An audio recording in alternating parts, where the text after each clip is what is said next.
ओम शांति। स्वयं की स्टेज को सेट करने की विधि।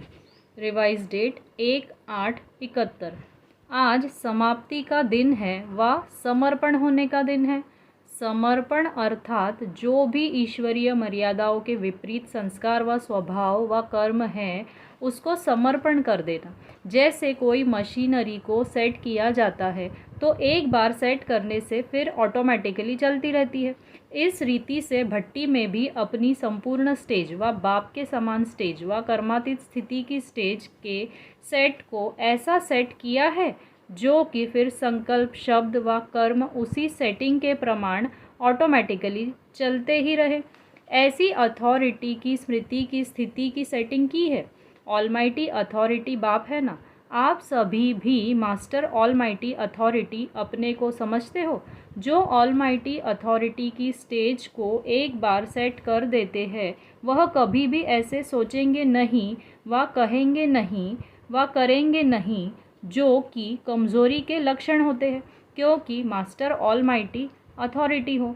जब विश्व को इतने थोड़े समय में परिवर्तन करने की अथॉरिटी है तो क्या मास्टर ऑलमाइटी अथॉरिटी में अभी अभी 1 सेकंड में अपने को परिवर्तित करने की शक्ति नहीं? हम मास्टर ऑलमाइटी अथॉरिटी है। इस स्थिति को सेट कर दो। ऑटोमेटिकली चलने वाली जो चीज़ होती है उनको बार बार सेट नहीं किया जाता है। एक बार सेट कर दिया फिर ऑटोमेटिकली चलती रहती है। आप लोग भी अभी सहज और सदा के कर्मयोगी अर्थात निरंतर निर्विकल्प समाधि में रहने वाले सहज योगी बने हो कि योगी बने हो। जो सदा योगी रहते हैं वह सदाचारी रहते हैं। सदाचारी कौन बन सकता है? जो सदा योगी स्थिति में स्थित रहते हैं वही सदाचारी होते हैं। तो हम सदाचारी हैं, इसलिए कभी कैसे भी डगमग नहीं हो सकते, सदैव अचल अडोल हो। ऐसे ही अपनी भट्टी में प्रतिज्ञा रूपी स्विच को सेट किया है। अगर प्रतिज्ञा रूपी स्विच को सेट कर दिया तो प्रैक्टिकल में प्रतिज्ञा प्रमाण ही चलेगा ना। तो सदाचारी व निरंतर योगी व सहज योगी नहीं हो जाएंगे। गायन है ना कि पांडव पहाड़ों पर जाकर गल गए। पहाड़ का अर्थ क्या है? पहाड़ ऊंचा होता है ना धरती से।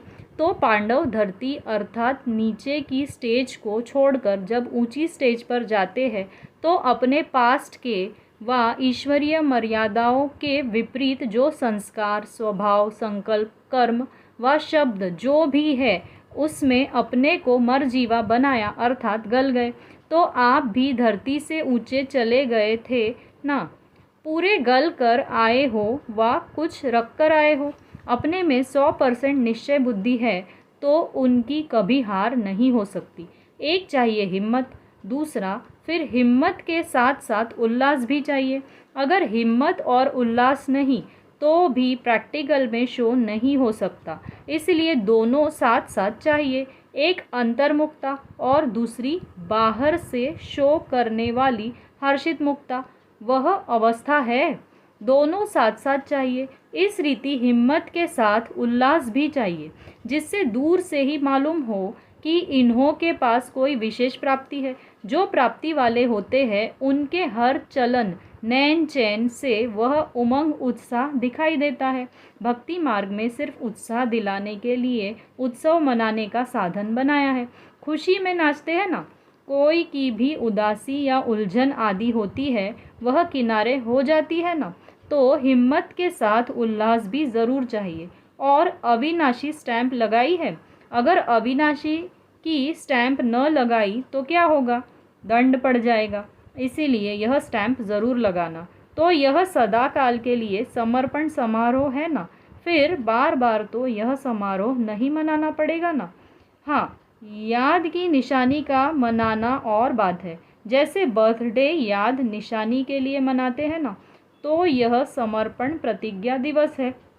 विजय का दिन भी मनाते हैं तो यह भी आप सभी की विजय अष्टमी का दिन हुआ ना।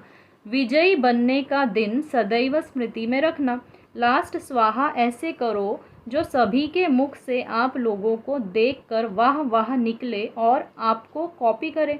कोई अच्छी बात होती है तो न चाहते भी सभी को कॉपी करने की इच्छा होती है। जैसे बाप को कॉपी करते हैं, वैसे आप लोगों के हर कर्म को कॉपी करें। जितना श्रेष्ठ कर्म होगा उतना ही श्रेष्ठ आत्माओं में सिमरण किए जाएंगे। नाम सिमरण करते हैं ना, जितना कोई श्रेष्ठ आत्मा है तो न चाहते भी उनके गुणों और कर्मों को मिसाल बनाने लिए नाम सिमरण करते हैं। ऐसे ही आप सभी भी श्रेष्ठ आत्माओं में सिमरण करने योग्य बन जाएंगे। अब तो योगी बनने का ही ठेका उठाया है ना।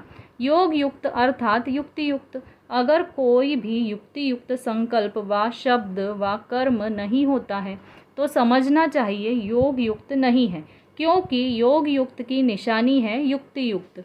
योग युक्त का कभी अयुक्त कर्म व संकल्प हो ही नहीं सकता है।